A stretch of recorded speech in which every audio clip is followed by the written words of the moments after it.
Assalamu alaikum. Today we are going to start a new unit, that is special senses. Among the special senses, today we will start the eye and starting from its physiology and anatomy.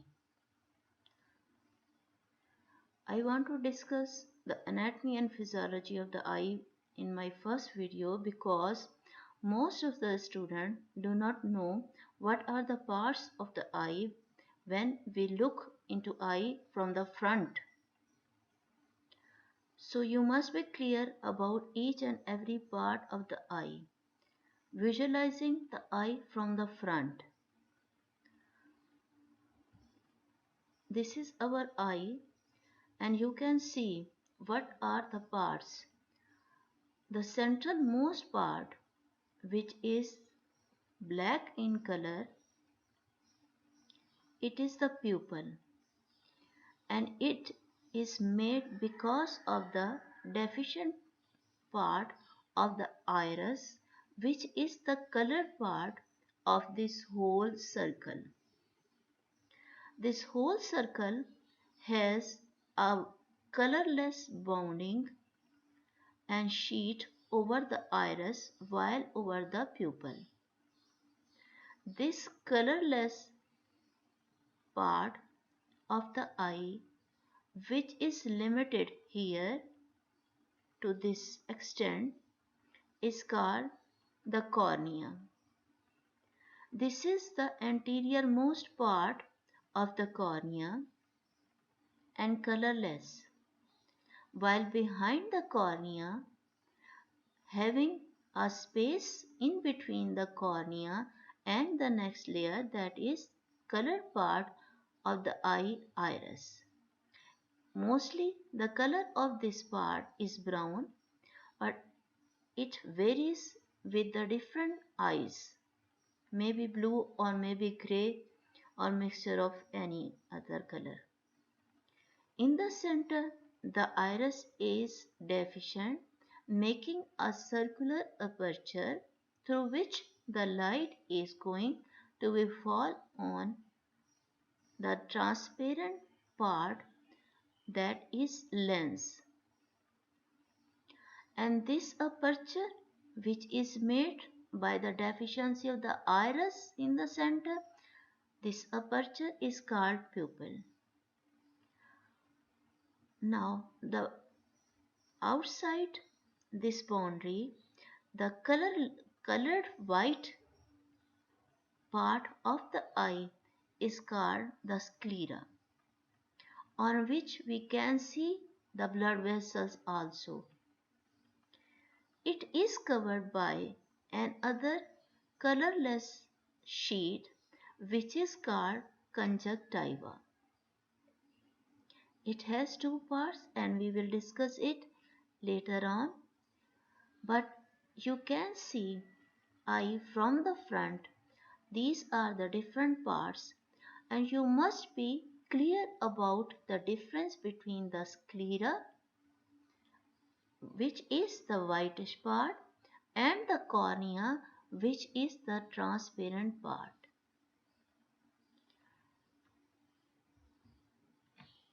This is the eye from the front view, and while it is the cross-sectional view. I have talked about the frontal parts. It includes also the eyelashes and the eyelid. Sometimes it drops down in some diseases, so you must be clear about the eyelid. Blinking of the eyelashes and the eyelid, that is very much necessary for maintenance of the normal function of the eye, as it spreads a thin layer of the fluid over whole of the eye. On cross-sectional view, the anterior-most part, which is the transparent, covering the iris and the pupil, it is called the cornea. Behind the cornea, in the center, there is deficiency of the iris, while all around this one, all around we can find the color part of the eye, which is called the iris. Through the pupil, the light rays passes and fall over this part, which is the colorless transparent lens. Now behind this lens, we have this cavity filled with a very specific substance, jelly-like substance. It is called the vitreous. And behind that, we have the photoreceptor layer, which is called retina. Most of the students may know the parts of the eye already, but here I want to discuss all these parts in detail, as you must be clear about each and every part. In the following videos, I will go through hurriedly and name in these parts hurriedly, so there must not be any confusion. In the retina, we have a very specific point from where the nerve of the eye that originate. The nerve of the eye is the optic nerve, and from the point where it originates, it is called the head of the eye optic nerve, the head of the optic nerve, or the optic disc. And this is the blind point also divide of photoreceptor. You can see the optic disc in the retina, and retina is having the photoreceptors, but this point, as it is the head of the optic nerve, so it is divide of photoreceptors, and it is called the blind point. Before this chamber, before the lens, we have a cavity, and behind the lens we have another cavity. So this lens is the dividing point which separates the anterior chamber of the eye from the posterior chamber. This is enclosed cavity filled with a very specific liquid which is called the aqueous humor, and behind the lens we have somewhat thick substance filled cavity which is called the vitreous humor. In front of the eye, this chamber hole is the anterior chamber, and behind it this much hole, that is the posterior chamber. Anterior chamber is further divided into two parts, anterior and posterior parts of the anterior chamber, because of the presence of the iris. All the diseases and the surgical procedures belonging to this anterior chamber is very much different from the posterior chamber. We can have separate surgeon and separate ophthalmologists which are going to treat the anterior chamber and separate for the posterior chamber. I just want to elaborate this thing, that these two chambers, they have completely different diseases and surgical approaches. So this is a brief introduction to the eye part. With the time, we will discuss all these parts in more detail accordingly. On the retina, as I have discussed, the head of the optic nerve, which is called the optic disc.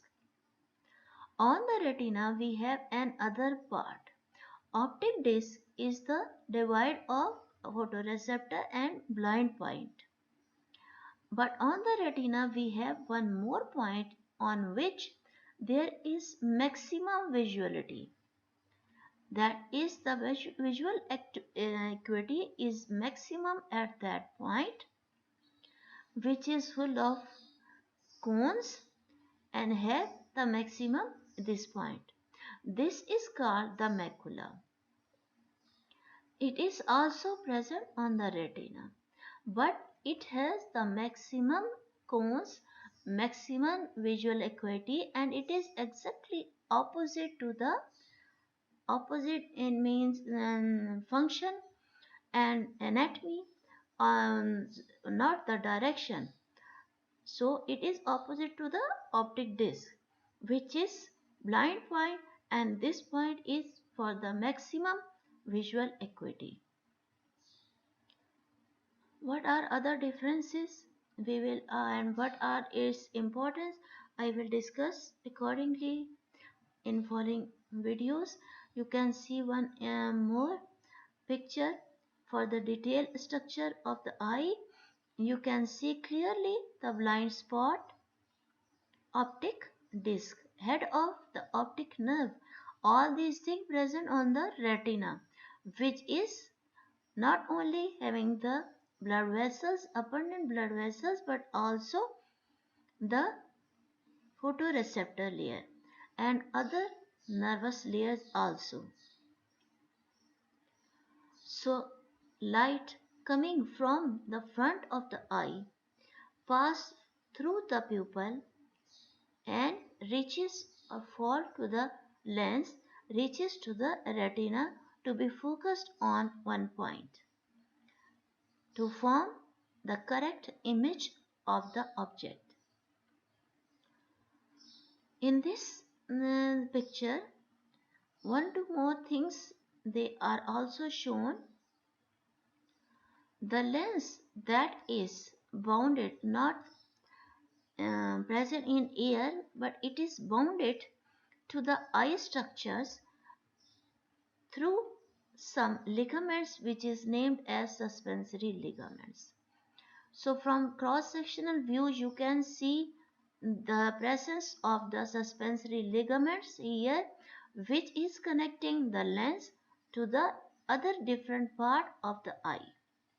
This specific part to which the suspensory ligament is attached, that is called the ciliary body. This one and this thing. And they are all present after or behind the iris. Now one more thing, that is the choroid. Choroid is full of blood vessel that is making a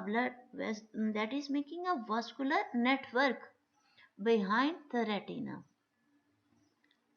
Abundant blood vessels, they are making the network behind the retina, and this is called the choroid plexus. Aqueous humor anterior, vitreous humor posterior.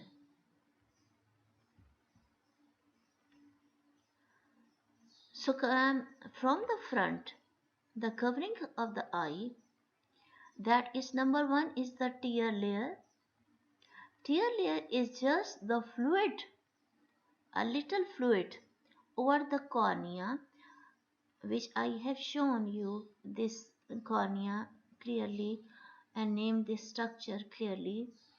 Tear layer making a fluid film over the cornea, and the main function of this is to lubricate the eye. With the blinking, you spread this fluid layer over whole of the eye. In the disease condition, if it is not formed, in some condition it is formed that this special type of fluid, it is formed in lesser amount. In some diseases it is not completely not formed. In that condition there will be dryness of the eye, which ultimately leads to the corneal diseases, especially the corneal ulcer. So this very little thing has a great importance. Anterior segment having anterior and posterior chamber, I have already shown you. Because of the presence of the iris, the front portion, front to the lens, behind to the cornea, this portion is divided because of the iris into anterior and posterior chambers.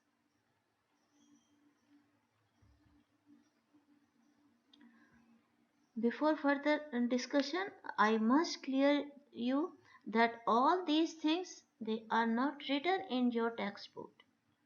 Today's video is out of your book just to clear all the concepts about the eye anatomy and physiology. You can read the anatomy of the eye in your anatomy department, but I want to discuss all these things here, giving their importance with that also. So you must be clear about each and every part with its function and its importance. So importance of tear film is it protects and lubricates, reduces the risk of the eye infection, washes away foreign particles, keeps the eye surface smooth and clear. So when you spread this whole film, tear film over the eye, if there is any small dust particle, that is also removed. If forbidden is this particle stick to the eye, again it can create the cornea ulcer or any other different problem. So this is a fluid film, which is going to protect your eye and spreading whole fluid over the eye to avoid dryness of the eye also. Conjunctiva, that is a colorless, very thin sheet over the sclera. Sclera is the whitish portion, but conjunctiva, that is covering the sclera, and this is colorless. It has two parts, bulbar conjunctiva and palpebral conjunctiva. Bulbar conjunctiva is covering anterior part of the sclera. From front you are visualizing the bulbar conjunctiva. But the second part that covers upper and lower lid. To visualize this part, you have to lift your lids, either the upper or the lower. When you lift the lid, under that you can find this part of the conjunctiva. What is its main function? Its main function is to keep the front surface moist and lubricated, protect the eye from the dust particles and other harmful particles.